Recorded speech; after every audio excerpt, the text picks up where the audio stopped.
On that Tuesday night, as James was returning home after a business meeting, he heard something that froze him to the core. He heard his daughter screaming. It wasn't a scream of joy, not a playful scream. It was a scream of pure terror, a scream of despair, a scream that no father should ever have to hear coming from his daughter. James ran through the house, his heart pounding, his protective instinct fully activated. He followed the sound of the scream to the upstairs bathroom, and what he saw blinded him with rage.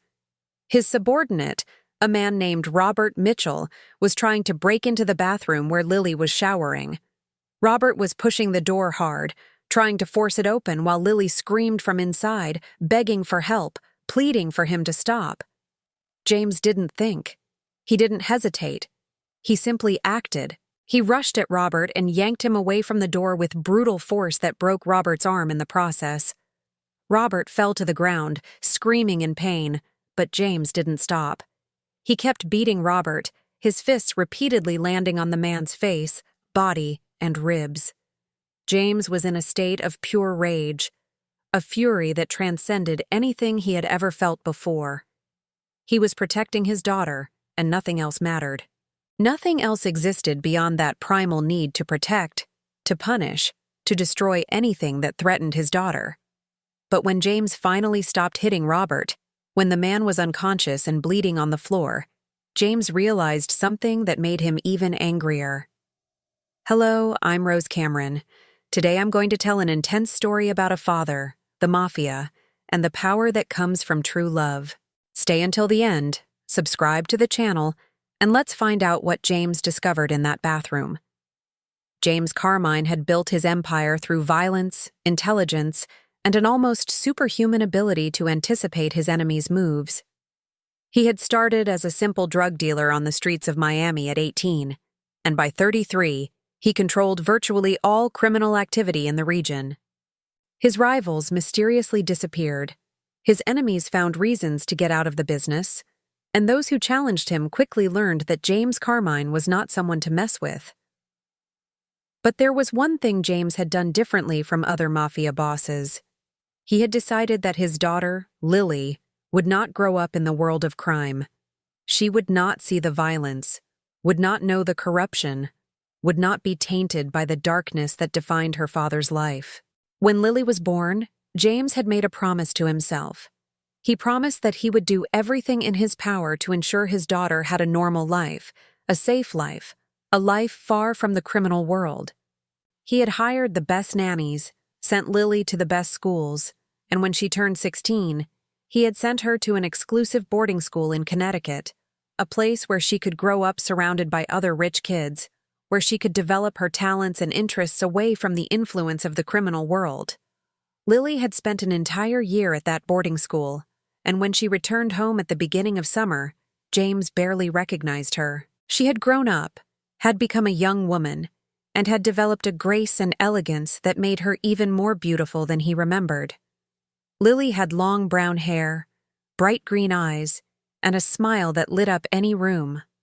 She was intelligent, articulate, and completely innocent about the real world, exactly as James had planned. In the first days after her return, Lily had spent time with her father, telling him about her life at boarding school, about her friends, about her studies. She had talked about her plans for the future, about how she wanted to study art history at university, about how she wanted to travel through Europe and visit the great museums. James had listened to it all with a smile on his lips, happy to know that his daughter was happy, that she was pursuing her dreams, that she was living the life he had planned for her. But there was a problem James hadn't anticipated. There was a man in his organization, a subordinate named Robert Mitchell, who had developed an obsession with Lily. Robert was 32 years old, conventionally handsome, and had worked for James for over 5 years. James trusted Robert, had promoted him to a position of responsibility, and had allowed Robert to regularly visit his home to discuss business. And it was during those visits that Robert had seen Lily and become obsessed with her. What James didn't know was that Robert had started harassing Lily weeks earlier, from the day she returned home. Robert had started subtly, He had found excuses to be at James's house when Lily was there. He had begun making comments about her appearance, comments that seemed innocent on the surface but carried clear sexual intent. "You've become so beautiful, Lily. That dress looks perfect on you. You've grown up so well. You're practically a woman now." Lily had felt uncomfortable with these comments, but she hadn't said anything to her father. She had been raised to be polite, to be kind, to not make scenes. She had simply tried to avoid Robert when possible. But Robert had become bolder. He had started finding excuses to be alone with Lily. He had entered her room without knocking, had touched her shoulder or arm when passing by her, had made increasingly explicit comments about her body. "You have a very beautiful body, Lily. I bet the boys at boarding school were crazy about you." Lily had started to feel scared, but she still hadn't told her father.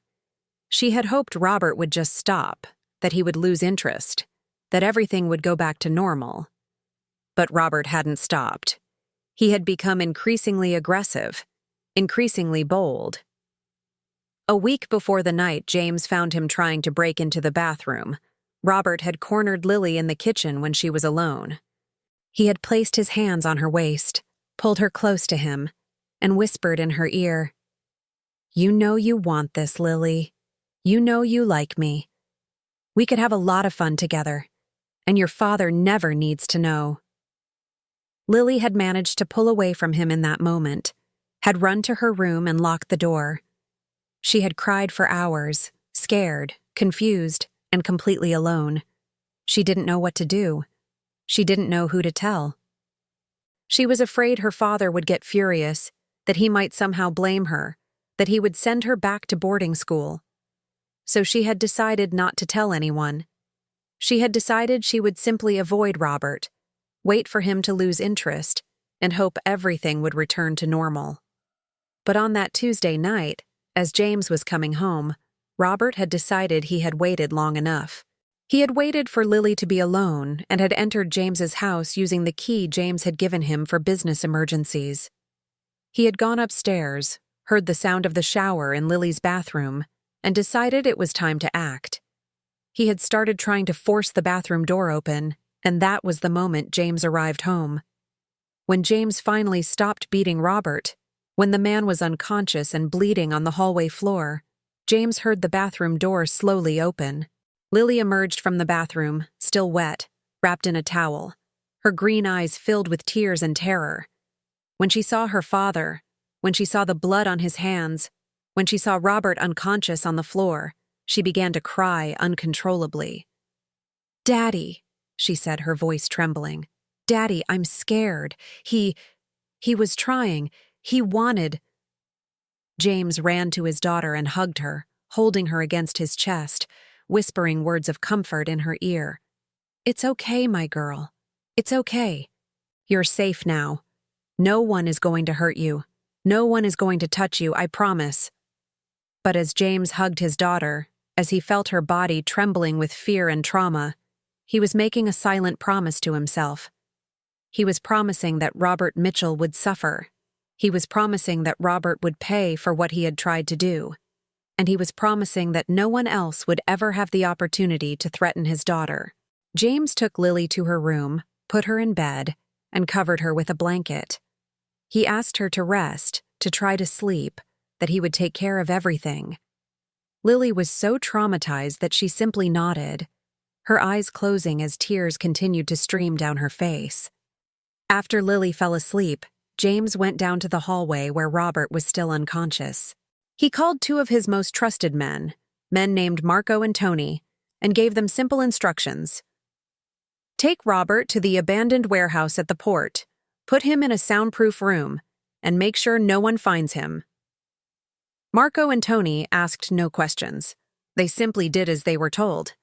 They carried the unconscious Robert to a car and took him to the warehouse. James knew Robert would wake up in a few hours, and when he did, he would discover he was in a very dark, very isolated place, far from any help. What Robert didn't know was that James had planned something far worse than just killing him quickly. That night, James didn't sleep. He sat beside Lily's bed, watching her sleep, his heart racing, his mind boiling with thoughts of what could have happened if he had arrived a few minutes later. If he had stopped for coffee, if he had answered a phone call, if he had done anything differently, Robert would have succeeded in what he planned. Robert would have raped his daughter. Robert would have destroyed Lily's innocence, left emotional scars that would take years to heal, stolen something that could never be returned. James felt a rage that transcended anything he had ever felt before. He had killed men before, had ordered the deaths of many people, had committed acts of violence that most people couldn't even imagine. But this was different. This was personal. This was about his daughter, about the person he loved most in the world. When the sun rose the next morning, James had made a decision. He wouldn't just kill Robert. He would make Robert suffer. He would make Robert understand exactly what it meant to try to harm James Carmine's daughter. He would make Robert wish he were dead long before he actually was. James went down to the warehouse at the port, where Robert had woken up and was tied to a metal chair in a soundproof room. Robert was scared, confused, and completely at James's mercy. When James entered the room, Robert began to beg. "James, please," Robert said, his voice trembling. "I didn't do anything. I didn't touch your daughter. Please let me go. I'll disappear. You'll never see me again." James didn't respond. He simply looked at Robert with an expression of pure hatred, and then he began. He spent the next 8 hours torturing Robert, not to get information, not for quick punishment, but simply to make Robert suffer. He broke Robert's fingers one by one. He cut Robert with sharp knives. He burned Robert with cigarettes. He made Robert beg for death, plead for the end of his suffering. And when James finally decided Robert had suffered enough, when Robert was on the brink of death, when Robert had lost the will to live, James killed him. He killed him quickly and mercifully, a death Robert didn't deserve, but one James granted anyway, because he had done what needed to be done. He had protected his daughter. He had punished the man who tried to hurt her, and he had ensured no one else would have the chance to do the same. In the days following the incident, James found himself facing a new challenge. Lily was traumatized, scared, and completely emotionally shut down. She didn't want to leave her room, didn't want to eat, didn't want to talk to anyone. She had gone through a terrible experience, and James knew that simply protecting her physically wasn't enough. He needed to help her recover emotionally, and he had no idea how to do that. James hired the best psychologists and therapists money could buy. He interviewed dozens of professionals, looking for someone who could help his daughter cope with the trauma she had suffered. And it was during one of those interviews that he met Victoria Chen. Victoria was 31 years old, a psychologist specializing in sexual trauma and abuse, and had worked with hundreds of victims over her career. She was intelligent, compassionate, and possessed an almost magical ability to make people feel safe and understood. When James interviewed her, he knew immediately that she was the right person to help Lily. "Your daughter has been through a terrible experience," Victoria said during the interview. "But with time, patience, and the right support, she can recover. She can learn to trust again, to feel safe again, to live a normal life again. But it will take time. It will be hard. And she'll need someone who truly understands her, someone who truly cares about her." James hired Victoria immediately. She began coming to James's house 3 times a week for therapy sessions with Lily.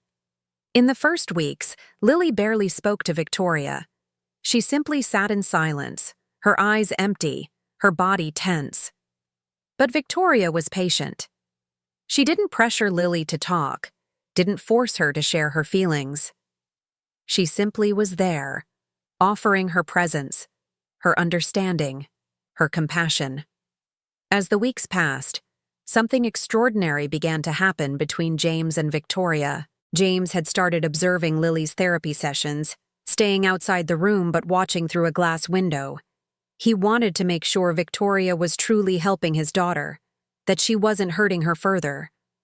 But as he watched, as he saw Victoria work with Lily, As he saw his daughter slowly begin to open up, he found himself developing feelings for Victoria that went far beyond professional gratitude. Victoria was different from any woman James had ever known. She wasn't interested in his money, wasn't interested in his power, wasn't interested in anything but helping people. She was dedicated, compassionate, and possessed an inner beauty that was far more attractive than any physical beauty. She had long black hair, warm brown eyes, and a smile that made James feel like the world was a better place. After a few weeks, James invited Victoria to dinner at his private restaurant. He wanted to talk to her about Lily's progress, but he also wanted to get to know her better as a person. Victoria accepted the invitation, and during dinner, James discovered she was even more extraordinary than he had imagined. Victoria had grown up in a poor family in San Francisco. Her father had abandoned the family when she was a child, and her mother had worked as a domestic cleaner to support Victoria and her 2 siblings. Victoria had worked hard in school, earned scholarships, graduated from university, and become a psychologist because she wanted to help others who had gone through traumas similar to what she had experienced. "My father was abusive," Victoria said during dinner, sharing her story with James. "He abused my mother, and sometimes he abused us too. When he finally left us, it was the best thing that could have happened. But I never forgot the fear I felt, the helplessness I felt, the way my body would shut down whenever I heard a loud noise. I decided I wanted to help others deal with those feelings, recover from trauma, rebuild their lives." James listened to Victoria's story with a breaking heart. He saw in her a strength and resilience that inspired him. He saw a woman who had been through terrible things and emerged stronger, more compassionate, more human. And he found himself falling deeply in love with her. In the months that followed, James and Victoria developed a relationship that completely surprised him. They began spending time together outside of Lily's therapy sessions. They went to restaurants, museums, walks on the beach. James had begun showing Victoria a side of himself he had never shown anyone before. He had begun to be vulnerable, to share his feelings, to let Victoria see the man behind the Mafia boss. Victoria, in turn, had begun to see in James not a criminal, not a man involved in illegal activities, but a man who deeply loved his daughter, who was willing to do anything to protect her, who was trying to be a better person. She had begun to fall in love with James, despite knowing he was a dangerous man, despite knowing he had committed terrible acts.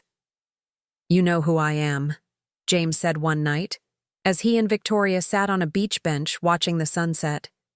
"You know what I do. You know I'm a criminal. How can you be with me?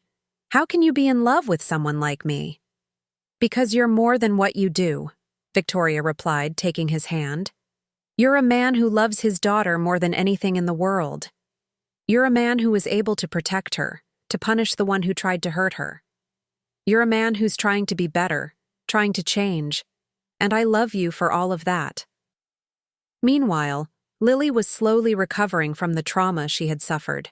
With Victoria's help, she had begun to process what happened, to understand it wasn't her fault, that she hadn't done anything wrong. She had begun to rebuild her trust, to feel safe again, to live a normal life again.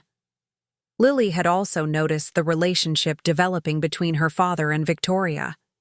At first, she had felt a little jealous, afraid that Victoria was trying to replace her mother, who had died when Lily was only 5.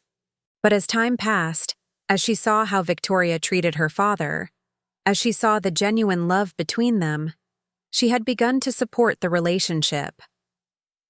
"Daddy, I'm happy you found Victoria," Lily said one night, as she and her father sat on the porch of the house, watching the lights of Miami below. "She's an extraordinary woman, and she loves you very much, and I can see that you love her too. You deserve to be happy, Daddy. You deserve to have someone who loves you." James hugged his daughter, tears streaming down his face. "Thank you, my girl. You have no idea how much that means to me."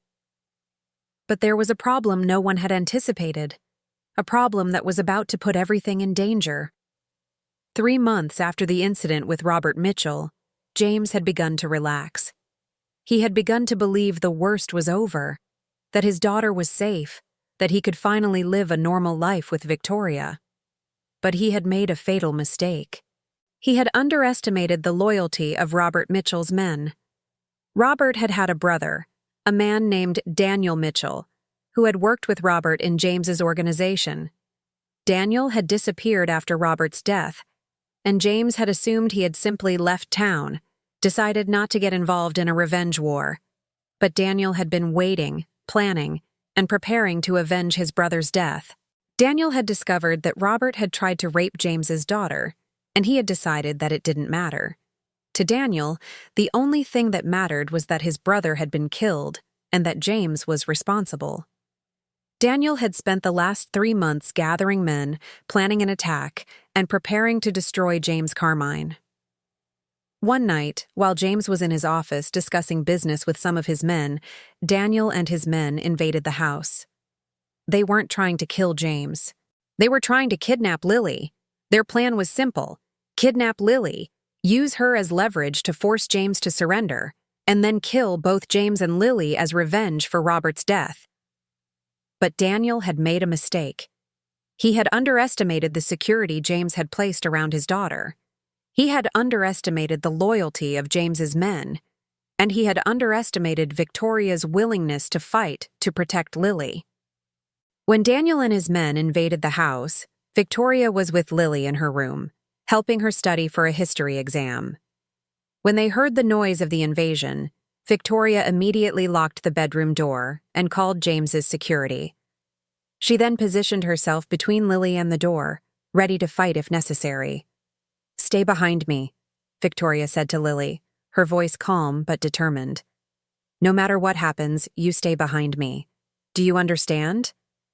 Lily nodded, trembling with fear. She had begun to recover from the previous trauma, and now she was being threatened again. But this time, she wasn't alone. This time, she had Victoria by her side. When Daniel and his men reached the bedroom door, they encountered far more resistance than they expected. James's security men arrived seconds later, and a battle broke out in the hallway outside Lily's room. Shots were fired, men shouted, and chaos took over the house. James, hearing the sounds of the battle, ran to Lily's room. When he arrived, he found Victoria standing at the door, protecting Lily, her eyes shining with determination. He saw the courage on her face, the willingness to fight, the willingness to die to protect his daughter. And in that moment, James knew he had found the right woman. But the battle was far from over, and Daniel Mitchell was about to make a desperate move that would change everything. The battle in the hallway lasted only a few minutes, but it felt like hours. James's men managed to repel Daniel's attack, killing most of his men and gravely wounding Daniel. But Daniel, even wounded, managed to reach Lily's bedroom door. He forced it open with one last effort and entered the room with a gun in his hand. "You killed my brother," Daniel said, pointing the gun at James. "You killed Robert, and now you're going to pay. You're going to watch me kill your daughter, and then I'm going to kill you too." James placed himself between Daniel and Lily, shielding his daughter with his body. "You're going to have to kill me first," James said, his voice calm but loaded with threat. Daniel laughed, a bitter sound full of hatred. "With pleasure." He raised the gun, aiming it at James's chest. But before he could fire, Victoria did something no one expected. She grabbed a bronze statuette from a nearby table and threw it at Daniel with all her strength. The statuette hit Daniel in the face, causing him to stumble back and fire his gun at the ceiling. The shot echoed through the house, alerting all of James's men to what was happening. James rushed at Daniel, disarmed him in a quick and brutal move, and knocked him out with a powerful punch. Then he turned to Victoria, his eyes full of admiration and love. "You saved me," James said, taking Victoria in his arms. "You saved my daughter. You saved us both." "I couldn't let him hurt you," Victoria replied, tears streaming down her face. "I couldn't let him hurt Lily. I love you too much to let that happen." That night, after the battle was over, After Daniel had been taken to the warehouse at the port to suffer the same fate Robert had suffered, James gathered Lily and Victoria in his office.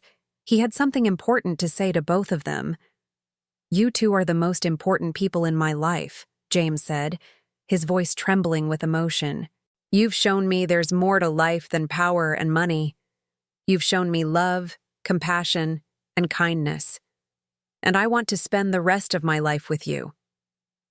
James knelt before Victoria, pulling a small box from his pocket. "Victoria Chen, will you marry me? Will you be my wife, Lily's mother, my partner for life?" Victoria began to cry, but this time they were tears of joy. "Yes," she said, her voice trembling. "Yes, I want to marry you." Lily ran to hug her father and Victoria, tears of joy streaming down her face. "I'm so happy," she said. "I'm so happy you're getting married. Victoria, will you be my mom?" "Yes, sweetheart," Victoria replied, hugging Lily. "I'll be your mom, and I'll love you with all my heart." In the months that followed, James began making significant changes in his life. He started transferring control of his organization to one of his lieutenants, a man named Marco, who had been loyal to him for many years. James knew he couldn't simply abandon the criminal world. There were too many people who depended on him, too many businesses that needed managing. But he decided to reduce his involvement, to gradually step away, to let other men take on the responsibilities he had carried for so many years. James also began working on legitimate projects. He invested in real estate, hospitality businesses, tech companies. He used his money to do good things, to help needy communities, to fund education and health programs. He was trying to make up for the years he had spent in crime, trying to leave a positive legacy, trying to be the person Victoria and Lily believed he could be. Victoria continued her work as a psychologist, but now she was working at a clinic James had funded, a clinic that offered free therapy to victims of sexual trauma and abuse. She was helping hundreds of people recover from terrible experiences, rebuild their lives, and find hope again. Lily continued her studies and graduated from university with honors, specializing in art history. She began working at a museum in Miami, helping restore and preserve ancient works of art. She had fully recovered from the trauma she had suffered and had become a strong, resilient, and compassionate young woman. James and Victoria's wedding was a grand and luxurious ceremony held at a 5-star resort in Miami.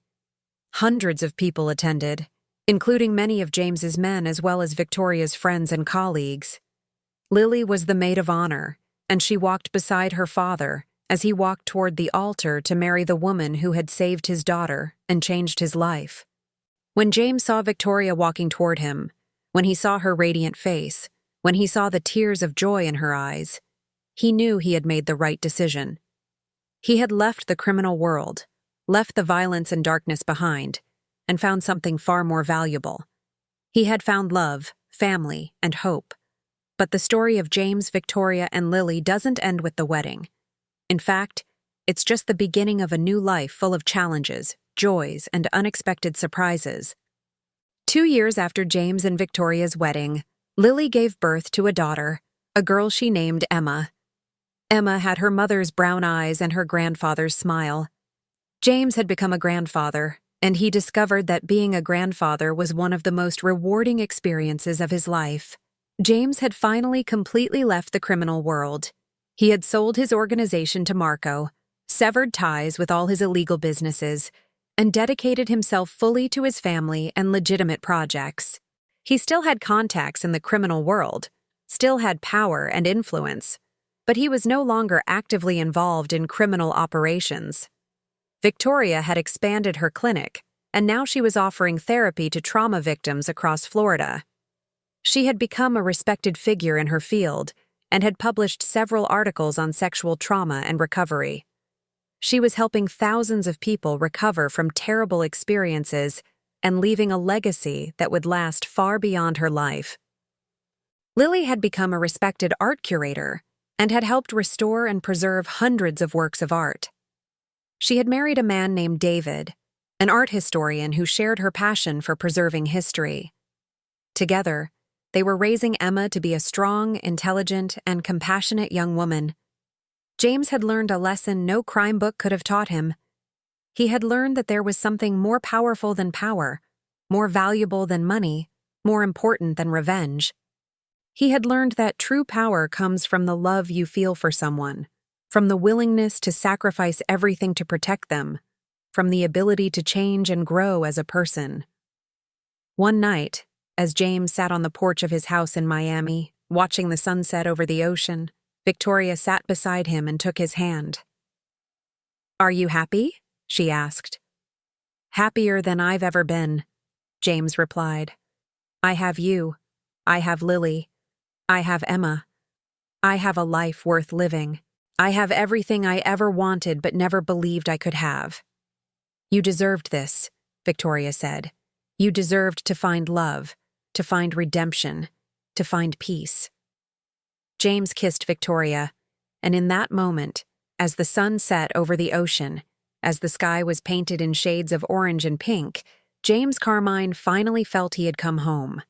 He had left the criminal world behind, left the violence and darkness behind, and found something far more valuable.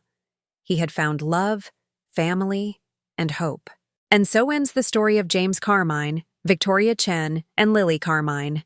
A story that proves that even in the darkest places, even in the most hardened hearts, there is always the possibility of redemption, transformation, and love.